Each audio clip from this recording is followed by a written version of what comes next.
Welcome in, everybody, to Fantasy Pros. This is Leading Off, brought to you by BetMGM, the king of sports books. It's me, Joey P. Joe Pizzapia. Happy Monday, everybody. Look, it's the Welsh. He's still alive. He made it through the weekend. So happy to see Officer Welsh. Friday, things went south after Officer Welsh came in and blew a bunch of Post-it notes up in the air. Julio Rodriguez, his boy, hit a home run, though. Welsh keeps calling home run calls correctly, too. So maybe, Welsh, the secret to your success is a little bit of Dayquil. What do you think? Apparently, yeah. I had 3 straight days with homer calls. I'm up to 4, all while I was on my deathbed. So I probably have 1 or 2 more days while I'm still sick to make the calls. But catching up. I'm going to catch up. There you go. Catching up is the Welsh, and let's get you caught up on everything that happened. Some injuries as well as some demotions and DFAs coming because it's cut day, Welsh. It's cut day. This is the time where you go to the gym and you look and make sure you made the team. You see your name on the list of, you make the cut or not. So we'll get to all of that. Let's start with Willie Calhoun, who did not make the cut. No. He is seeking a trade following his demotion. So that would be an interesting name to land somewhere in a good spot that could use some offense. I'd like to see what Willie Calhoun could do maybe in a fresh start. Dominic Smith last night had 4 hits and led the Mets on Sunday to a victory, with Max Scherzer striking out 9 over the Phillies. JD Martinez crushes a grand slam in a loss to the Orioles. Poor Red Sox. Aaron Judge homered twice, is leading the Yankees, who are streaking. Remember a couple weeks ago when the season started and oh my God, the Yankees are terrible. Everything's good. The Yankees are so bad. Well, they're in first place, Welsh. So is that how the anti-Yankee guy sounds too? They're like, it's just the regular Yankee guys. I don't understand. It's 162 games. We should be 162 and all. I don't understand what the problem is. Brian Cashman's got to go. You don't know nothing about baseball. Let me tell you about Miles Straw. All right. Yeah, did you see that video? Did you see the up close video, by the way, of when Miles Straw jumped up is out there? I saw him jumping, but I didn't hear the audio. There's an audio that there's audio. There's the guy. Yeah, if you saw like the far away video, there was somebody like filming right in front of Miles Straw. Well, that video has taken to Instagram and TikTok, and Miles Straw was ready. Go to the Insta-Talk. Yeah. I'll have to go to the Insta-Talk to go. He essentially said, "Hit me." And with other words in there, Miles Straw was telling the Yankee Bros, "Hit me," but he used some other colorful language. What a shock! Fake tough guys out in the bleachers. All right, Joe Musgrove, our favorite guy, whiffs 8 in a win over the Pirates, and they're getting Clevenger back in this rotation. Man, oh man, this Padre rotation is good. More on that later. The Royals recall prospect MJ Melendez from AAA. Give us the prospect breakdown on MJ Melendez, Welsh. Massive power, led the minors in homers last year with 41 homers. His dad was actually a catcher as well, I think from Miami. I was actually at his pro debut with the Royals when he was there, and he's grown into this huge power guy. He struggled this year. He's only hitting $167. The Royals guys have gone kind of up and down in that, in 2019 he struggled. In 2021 he was practically a minor league player of the year. Not crazy strikeout numbers, walked 75 times in 400 and just about 50 at bats. So, I mean, this is a guy that can bring real power, very Salvi-like, if you will. But 2 homers, 3 stolen bases, hitting under 200 to start this year. We'll see where it goes, but he makes really, really great contacts, got a great swing. And if they give him, any type of regular time, in a 2-catcher league, I picked him up this past week and I put some fab on him on, what was it? TGFBI, I think it was. I put some fab on him to pick him up because this is just game-changing power. He's just off to a really bad start, and that's what I'm worried about with him. But he is not worth it, probably in a 10 or a 12, but monitor him. Anything deeper, maybe check him out. Monitoring the Peanuts and the Cracker Jacks in our live chat here on Fantasy Pros MLB. That Brooklyn accent is impeccable from Dr. Glenn. Thank you. But I'm cheating because I'm from there. So if it's not impeccable... I mean, you are one of those guys. You're just not a Yankee, bro. I turn into one of those guys when, whenever you're around your cousins and things like that. Like my cousin Donnie. I can attest to this. I can attest to this. When hanging out with you and your cousin, you turned into the New York. You're like, hold on. Let me tell you something. Let me tell you something real quick. Listen to me right now. You don't know anything you're talking about. Listen. All right. Listen, let me tell you. You know what the Mets did? They DFA'd. Get out of there. Go on an assignment. Robinson Cano. You're done. It's over. And this is the difference between ownership, I think, of the Mets in the past and ownership now. There's a huge money commitment to Robinson Cano. Steve Cohen doesn't care. What's best for the team is what's best for the team. And this is huge. I mean, this is an unbelievable. It is what for culturally, Met fans have dealt with, I mean, the Bobby Bonilla thing is part of the Mets culture, right? Where we have to live with mistakes for the rest of our lives. That's the Met culture. Steve Cohn saying, no, you don't. We make mistakes. That's okay. I'll write a check. Thank you, Uncle Stevie. I love this. I love what he's done here. So will Robinson Cano catch on somewhere else, Welsh, or is he done? No, he's done. That was kind of my I thought he would have been done beforehand. Just get him out. Get him out beforehand. If you were like, they're going to get rid of the mistakes, you never would have even given him opportunity coming off of this. His bat was already dead coming off of the steroid stuff. I cannot see, unless there's a desperate team in there for a DH, for a bat that's not really great. Maybe you sell a couple jerseys. I mean, listen, there might be someone that's going to throw a bone, but in my eyes, Robinson Cano is done. He's washed. All right, let's move on to some of the injuries. X-rays negative for Robbie Grossman. Shohei Ohtani planned to play on Monday, but it looks like he is going to be sitting out now. So that's changed in the last 24 hours or 12 hours, I should say. He's dealing with that little bit of a groin issue there, so just keep an eye. They should give Ohtani as much time as he possibly needs because the Angels have played well. They're at the top of the standings too. True. This one is important though. Remember, boys and girls, for the last couple of weeks, we were talking about adding Nolan Gorman before you have to pay for Nolan Gorman. Well, I hope you listened, because we've been on this train for a couple weeks now. It hasn't gotten official yet, but Tommy Edman did leave the game with a hip flexor tightness. If he goes in the IL in the next 24 hours, I'm hard-pressed to think that they don't give this guy a call. Now, I understand the roster's shrunk and all the other stuff going on, so they don't have to, but it's only a matter of time. The guy's got, what was it, a 15-game hitting streak or something crap like that he was on this weekend? 11 homers. He's 11 homers. The league in home runs. I mean, come on. In the minor leagues, yeah, he leads the league. They've also got another kid, Moises Gomez, who used to be with the Rays, who is second in homers. So they've got, 21 homers between those two guys. I think there's a decent possibility they still are bullheaded about not bringing him up. They've got Edmundo Sosa, who they can move around. I'm not saying that they won't, but the timeline moved up a little bit where the possibility is there. They got to get live bats. Edmundo Sosa is not a crazy big live bat.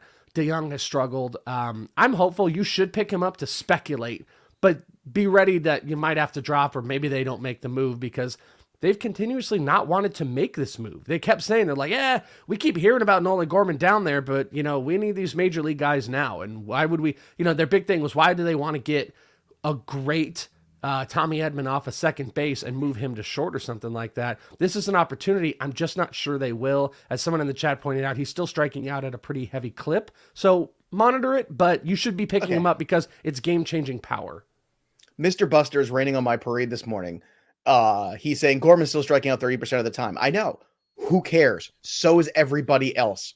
Okay. I don't care. This is Major League Baseball now. So we can't keep throwing out this 30% strikeout rate for sluggers, especially who offer big time power, is somehow culturally not part of what we are right now as a baseball world. This is part of it now. So if it's going to be part of it, at least give me the power along with it. That's all I'm asking for God's sakes. So yes, you are right. He strikes out too much. He doesn't walk. So does everybody else pretty much in Major League Baseball. I don't care. Is he hitting? Yes. Are the Cardinals better off for it? Yes. Is the DH available? Yes. Let's go. Enough. I think it's the thing, though, that they can use as an excuse to not do it. They like Edmundo Sosa, and they can put him at second base. It's the thing that they can cling to, because you're going to have reporters, people like everybody here, that's going to be like, well, now why are you not bringing up Gorman?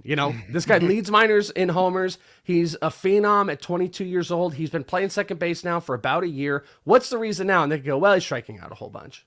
He's still, it's kind of like the O'Neal Cruz thing that's going on as well. O'Neal Cruz, though, is struggling. That's the difference. O'Neal Cruz strikes out and is still struggling at AAA, and everybody wants him to be up. Gorman, the only thing they really have is that, unless, they could also say, oh, we want to see what we have out of Edmundo again to get him full time. I mean, you just never know how these teams are working, how these guys are going to go trying to put the backs on a young kid. But we have to speculate, and we've got to pick him up regardless. We just can't lose our minds if he doesn't get the call up. You can't, you guys told me to pick up. Yeah, you have to pick him up. This is the opportunity. It just may not be the one that the managers finally push, because these baseball managers are stubborn. They're the worst. They're the worst, man. But look, I just know what's going to happen is he's going to get called up, and then everyone's going to run to the wire. Just do it now. Add him for a couple bucks now if he's still floating around there. And look, if you can hold and stash though for a little bit, and I convinced him. Look, I convinced him with my argument. Honestly, it should be a convincing argument, because find me the great sluggers. I mean, you can count them on one hand who aren't striking out at alarming rates. It's just, unfortunately, it's part of what we're doing. Speaking about alarming, let's get to, can we talk about this? Can we talk about the Reds? They're bad. They're very, very bad right now. I hadn't heard. On the IL also for the Reds, Tyler Stevenson, Jonathan India, Solano's on the IL, Fraley's on the IL, Nick Lodolo went on the IL, Castillo's on the IL. I mean, the whole team is hurt. And Joey Votto is sitting there making a lot of money and making TikToks. And I don't know what else to do. Like, if I'm the Reds, if I'm the Reds right now, you were hoping Moustakas got off to a good start. Maybe you could flip him. You would hope that Castillo was healthy. You can't flip him.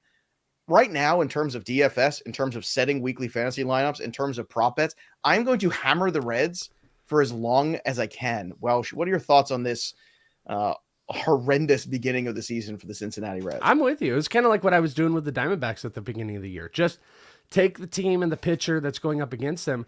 The Reds are atrocious. It's embarrassing. All of the craziness that's going on in Oakland, I'm not sure why we're not seeing more of that in Cincinnati. It's a garbage team.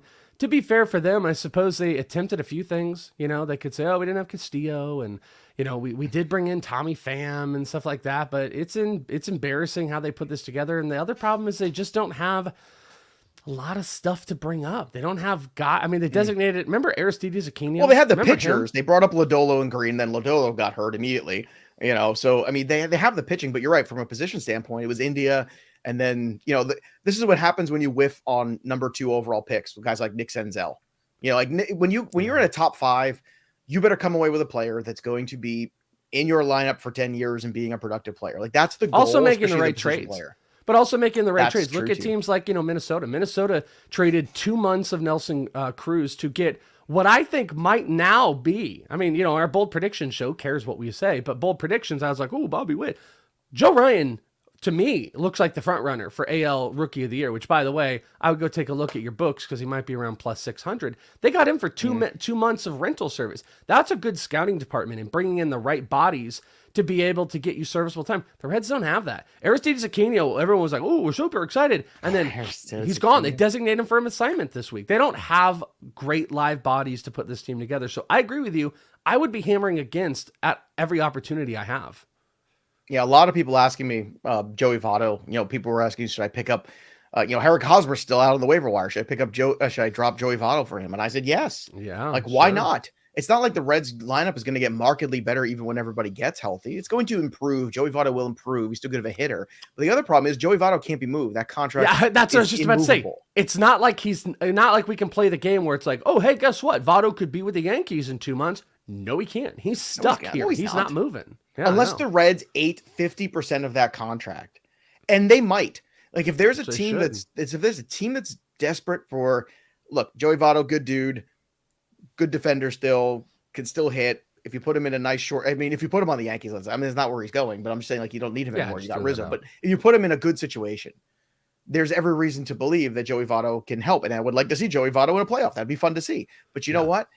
Unless the Reds, ate half of that salary, it's very difficult to see. Which they should though. But you know what? The Reds could go back to the what was it? Was it the Braves? It was the Braves. Go back and do what the Diamondbacks did. It's the worst thing in baseball, but it's something you have to do. Pair him with a good prospect and sell off. The Diamondbacks did that with Bronson Arroyo. They wanted to get out of this god-awful Bronson Arroyo contract that they had. So they went to the Braves. They gave the Braves Tuki Toussaint to take on the contract of Bronson Arroyo. And that was it. The Diamondbacks didn't get anything back. They just gave them a top prospect at that time. And the Reds should consider doing something similar. They got a lot of low A type of guys. You know what the Reds should give something off with Votto to make it work. Luis Castillo is the piece to give. Because Luis Castillo and Votto together for a team that needs to make a run, that is a big help to a team potentially. They'd have to get stuff back a little bit in the Castillo's young enough and still has upside enough that I think that's an intriguing move for certain teams. I agree with you. Sure. But that would be the way. Also, on a better note, we've thrown we've breathing fire here on the show this morning. We had a lot of feelings. Shout out to Kelsey Whitmore, who played left field and batted ninth for the Staten Island Ferry Hawks on Sunday, becoming the first woman to start a game in the Atlantic League and one of the first to do so in a league connected to Major League Baseball. So congratulations to Kelsey Whitmore. It was a fantastic weekend for women in sports. My daughter, Friday night, 9 years old, all girls football league, touchdown pass. It's a beautiful thing. Rolling out to the right. You could see it on the Twitter machine I posted. It's glorious. And then in the boys league, she's the only girl playing in the co-ed league right now. For some reason, 2 girls. She's one of them. Interception for a touchdown. Intercepted a ball, ran it back for a pick 6. Unbelievable. The entire crowd, especially the crowd of moms, just went off the hook. It was an amazing moment to behold. So women in sports this weekend. Nice stuff. All right, let's get to a little bit of trivia here for our Peanuts and Cracker Jacks. Which 3 pitchers selected in the first round of the 2006 Major League Baseball draft went on to win Cy Young Awards? 3 pitchers selected in the first round of the 2006 MLB draft went on to win Cy Young Awards. Who are they? Give us the names if you know who they are in the chat over Fantasy Pros MLB. Because remember, if you subscribe to Fantasy Pros MLB, we are here every single day, Monday through Friday, doing this show live for you. And of course, the podcast comes out later too. So we want our subscriptions to go up. We'll see if anybody gets this right. Give me There's the a great 3 couple pitchers hints from you the could 06 put class. with this too. I don't know if we want to give hints at all. Well, 2 of the 3 are still pitching. Okay, well, I got a different hint. Can I give it? Okay, sure. They all were drafted from the same division. Oh, yes, that's right. They were. That's my favorite one. Yeah, exactly. Because I think the 2 of the 3, you can kind of put that together. But they all were drafted in the same division. And Caleb gets it right. Clayton Kershaw, one of them. So there you go. One. Wonky Penguin also got it right. Always the Wonky Penguin always knows. So now you know the division. That's one. Now you know the division. So go get it. Go get it, Peanuts and Cracker Jacks. Let's get to the stat heroes of the weekend. Ready? I got to take one deep breath. Let's see. Corbin Burns, 7 innings, 10 Ks. Marcus Stroman actually had a good start for a change. No earned runs, 7 innings. Boy, you need that. Josiah Gray, 3 Ks, but no earned under 6. Nadia Valdi, 8 strikeouts, 7 innings pitched. Merrill Kelly, 7 innings, 4 Ks. Dane Dunning, 7 2/3, 7 strikeouts. Eric Lauer continues to be great. Let's pause there because I'm running out of breath. 11 strikeouts, 1 walk for Eric Lauer. Holy crap. Where does this come from, Welsh? Can we talk about Eric Lauer for a moment?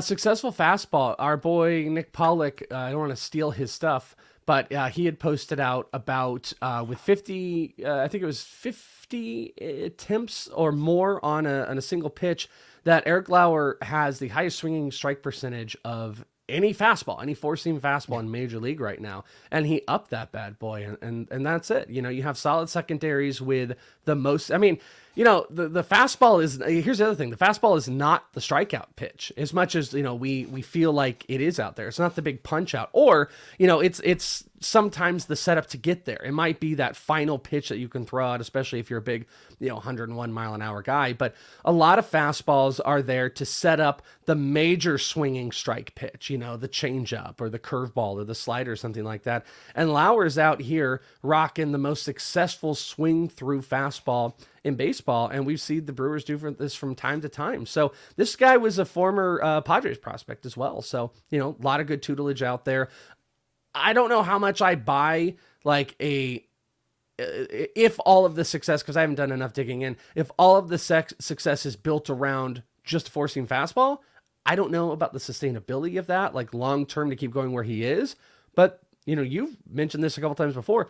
This is the type of guy that's a league winner. You know, you picked him up probably on the back end of your draft for free, either on the wire or draft, and he's putting up Cy Young type of numbers. These are the type of guys that continue on. So I don't think there's much to break down as far as like, should I hold? No, you hold. He's doing great, but a lot of the success is being done by that 4-seam fastball, and guys are swinging through. I think it was like a 21% swinging strike percentage on the 4-seam, which is stupid. And remember, we talked about players that you pick up. There's a difference between, you know, the ones you want to trade off and the ones you want to just keep. This one's more valuable to you because you picked him up, or you draft him in a deeper league. Because right now, if you have this player, don't trade him. There's no reason to. Agreed. You just ride this wave as long as you can, and when it crashes, it crashes. It was free. You know, I wouldn't trade it off because it might potentially last the whole year. Because the way these Brewers pitchers have every single year. Remember, was it 3 years ago or 4 years ago we got Woodruff? Then we got Burns. Last year we got Peralta. This year it's Lauer. This is not a joke. There's something in the water, and Milwaukee's pitching theory system, whatever it is, it's working. These guys have been outstanding. This is an organization that struggled. I mean, you had to go back to the Ben Sheets, Giovanni Gallardo days to get good pitching out of Milwaukee up until recently. It's been a dry well, so to speak. I love and Ben Wonky Sheets, Penguin. But we know Wonky Penguin's right. Tutelage is a great word. Thank you. It is a good word. Yeah. You also said Moises earlier, which I love. There's not enough guys named Moises. Do you want more Moises? That should be your third kid. Is it Moises's or is it Moises or Moisai? Moises? I don't know. Maybe Moises? Maybe I like a good Moises Pisapia. I think that should be your third kid, your next kid. Moises Pisapia. I don't know. I think my kid days are over. All right, let's get some more of the pictures. Who knows? Maybe I'll be like Charlie Chaplin. I'll have a kid when I'm 90. Miles Mikolas, 7 Ks, no walks. He's been terrific this year. 7 innings for him. Corey Kluber had a good start. 1 earned over 6 with 6 Ks. Shane McClanahan, 11 strikeouts. He was terrific. Kevin Gossman, you want to talk about Cy Young numbers, 10 Ks, 0 walks, 2 earned runs, 7 innings. Aaron Nola with a good start, 9 Ks for him, 3 earned runs. Joe Musgrove, we mentioned at the top. The hitters, Kyle Schwarber over the weekend, 4 for 8, 3 bombs and a stolen base with 5 ribbies. George Springer, 2 dingers, 3 for 10. Adolis Garcia had home run, stole a base over the weekend. He was 4 for 12. Andres Jimenez sighting, 6 runs batted in there for him, 1 homer. Aaron Judge had the 3 bombs. Hunter Renfroe, 3 homers. We talked about him last week. Buy him everywhere. Bogman and I were all over that. It feels good. Yeah, it feels good. Yeah, that. Victor Robles, 2 walks, 8 for 12.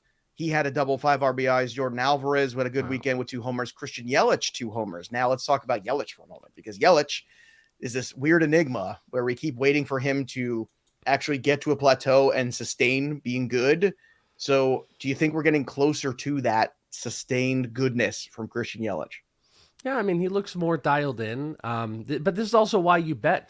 What's interesting about him is he's one of those guys that the cost to rebuy in was very efficient. It worked. Like, you didn't have to pay this crazy cost to buy back to get 85% of Yelich. And I think we're getting back 85% of Yelich, 85 to 90% of Yelich. And at that cost, we'll take it all day. Same thing with Bellinger. Those two we'll take at those costs. This is what we're looking for. And this is why you make those calculated bets. And I've got a couple shares of Yelich too. So I'm invested. Yeah. Indeed. All right. The last couple guys here too. Corey Seager, 4 for 11 with 2 dingers. Kyle Tucker, 2 stolen bases, 7 for 12. My goodness, is he hot? Darren Ruff, 5 for 14. Carlos Correa finally getting hot too, 7 for 13 over the weekend. That's one for the Twins too. Twins, the Marlins, a lot of teams have been good. Taylor Ward kept on hitting. He had another home run, 6 for 13. Shohei Ohtani can take a week off because Taylor Ward's all that the Angels need. Here's the guys who spit the bit. 6 earned runs in 6 innings for Dylan Bundy. Aaron Savali, 6 earned runs for him in 4. Matt Brash, this was not good for him. 2 innings, 6 earned. Kyle Hendricks, 6 earned in 4. Frankie Montas needs to get out of Oakland. 5 earned runs in 5 innings for him. Sandy Alcantara, rare bad start for him. 5 earned in 5 2/3. You know who got in on him too was Mr. Julio Rodriguez with his first homer of the season, 450 feet right off of Sandy. Get out of here, Sandy. As Julio good as that bomb was, the Jorge Soler home run in that same game. Oh God, that Soler home run was one of those. Just ridiculous. I don't know what the final tape measure of it was, but I mean, it felt like 675,000 feet. I'm pretty sure this is an estimate I'm giving. It's not an exact number. Alex Wood also bad. Zach Eflin also bad. Franmil Reyes continues to suck.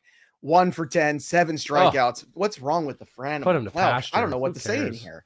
What's going on? I'm done with it. What a dumb, stupid thing I had to say. I'm like, oh, it's gonna be like 3. This is an impression of me and the bold predictions. I love those shows. There's gonna be like 3 people that are gonna hit 50 homers, and Franmil's gonna do it. That's how I sounded when I talked. Well, he's got 5 months. He's not gonna hit 5 homers. Look, if he gets 50 hits on the year, accountable. There's nothing I hate more than the shows, and especially the baseball ones, that they're never wrong. Oh, you gotta love the baseball shows when the guys are never wrong. It's my favorite. But you're gonna be wrong sometimes.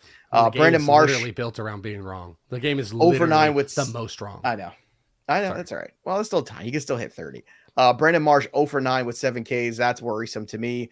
Jeremy Pena, 1 for 13. He's come back down to earth a little bit. Castellanos, 1 for 12 with 6 strikeouts. Gross. Joey Votto, 1 for 12, 6 strikeouts. Robbie Grossman, 0 for 7, 6 Ks. And he had an injury. Eugenio Suarez, 0 for 12, 6 Ks. God, drop him, please. Let's get to the leaderboard for home runs. There it is. Boom. The Night King with 11. My God, the Night King has been unbelievable. JP Night with King's 9. Always a problem. Max Jr. with 9 as well. We got a bunch of 8s and 7s up there. Welsh is on the board. I'm trying to get on that board. I want to get on that board. I've got 4 homers now. 3 came in 3 straight days last week. I am trying to get on that board. I want to get on. I don't know if this week is possible, but by next week, I want to get in on that board. I want Get those in on homers. that board. Yeah, Get it. it's a good thing. Yeah. I'm going to take the Franimal so I never get a home run again. All right, let's talk about prop bets, and let's talk about the special offer from BetMGM, the king of sports books.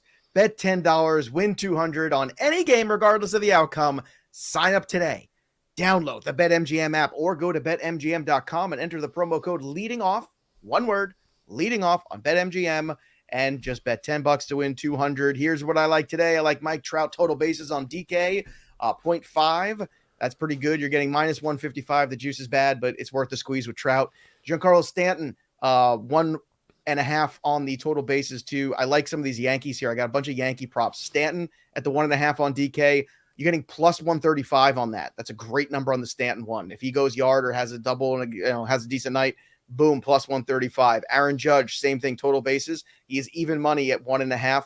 Aaron Judge RBI, 0.5 on DK. That is plus 150. If he drives in a run, boom, you're in good shape there. And in Julio, total bases, because as long as you get Jake Odorizzi on the mound, I'm listening. And that's 1.5 is that number. You're getting plus 145, Welsh, on Julio tonight. Plus 145 against Jake Odorizzi. I think he can keep it rolling.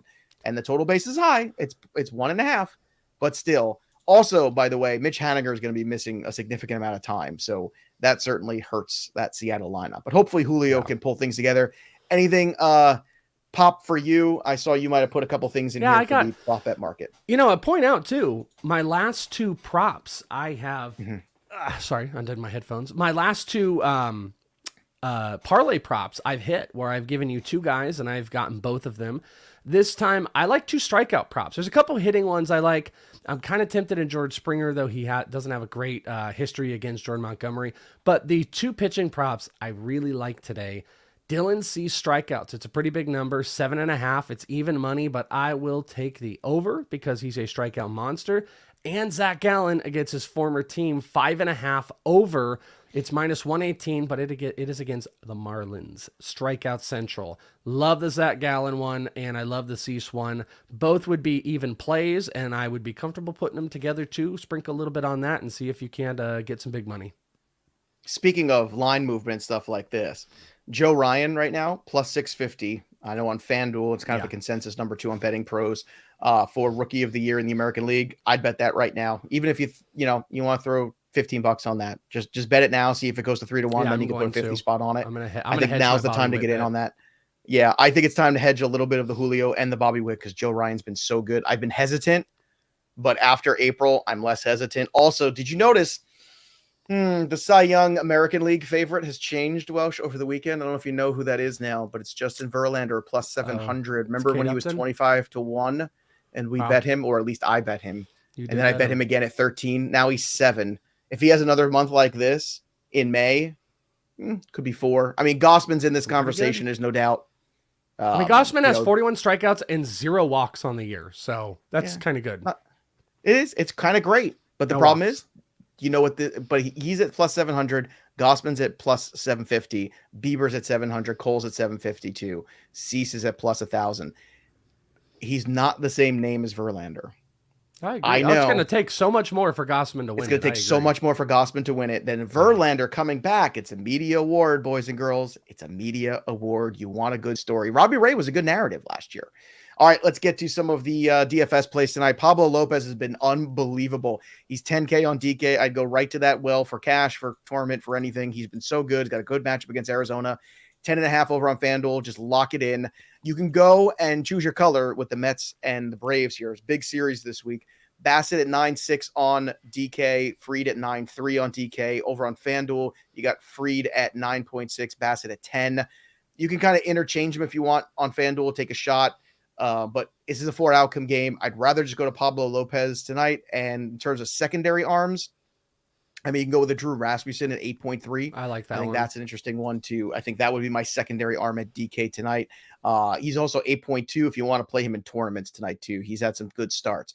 Your game stacks: Seattle, Houston. My goodness, stay in that game. The Yankees definitely tonight too, and the Miami Marlins, because right now on FanDuel, the Marlins are just straight up cheap. The entire team is cheap. Lopez is good.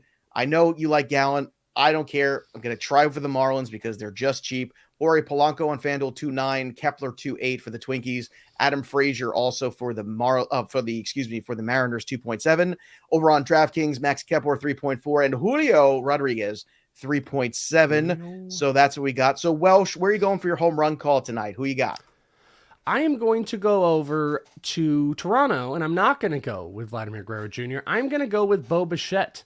Bo Bichette has got a couple career homers off of Jordan Montgomery. Has got a pretty good track record as far as what he's done against him. Not just homer-wise, hitting 500. Not a huge track record. But I'm going to go with a little Bo Bichette tonight to get home run number 5.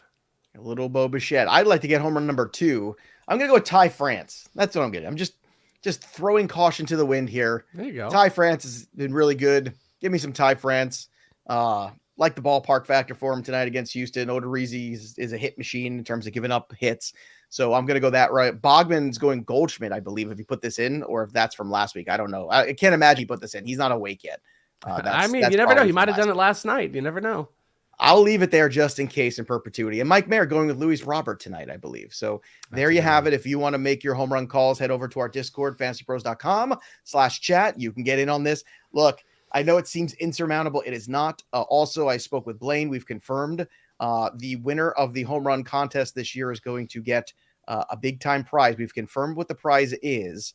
It has to do with Fernando Tatis Jr. So that's very exciting. So just putting that out there. We'll reveal exactly what it is. Maybe tomorrow, maybe later in the week. But we're also going to give out some shirts to you. Yeah, I was about to say that's the grand prize, right? That's the grand prize. It's the grand prize. By the way, the chat is pointing out you did not give the what was the trivia question, because I see Justin just nailed it. No, well, no, a lot of people. No, he did. People nailed it a long time ago. I'm sorry, you're right. I got on the train and I never went back. Clayton Kershaw, Tim Lincecum, and Max Scherzer were the 3 guys from the same first round in 2006 who all win Cy Youngs. And Scherzer and Kershaw still competing for them. And Tim Lincecum, I don't know. Maybe he's playing putt-putt golf somewhere. I don't know what Tim Lincecum's doing. Surfing. He's playing not putt-putt, little puff-puff. But that's what Tim he's playing puff-puff golf. Yeah, he's a little puff-puff. Ain't nothing wrong with a little puff-puff golf followed by a little putt-putt golf. To me, that sounds like a heck of a Friday night. Yeah. Like, why not do that? Yeah. I mean, sure. Works for me. That'll do it for us. It's legal in New Jersey. It's legal in Arizona. I mean, hey. I think he lives here too. I think he's here. So he's just doing it here, living his best life. Dr. Glenn has a good one too. I like this. Almost like a cameo. Grand prize is Joey P records a voicemail message in the Brooklyn accent on your voicemail. That's a fun one too. I've gotten a few of those myself, not even as a prize. I've just gotten a few of those. So, all right. That'll do it for us. But the story of the game goes on. For Welsh, I'm Joey P. We'll see you next time.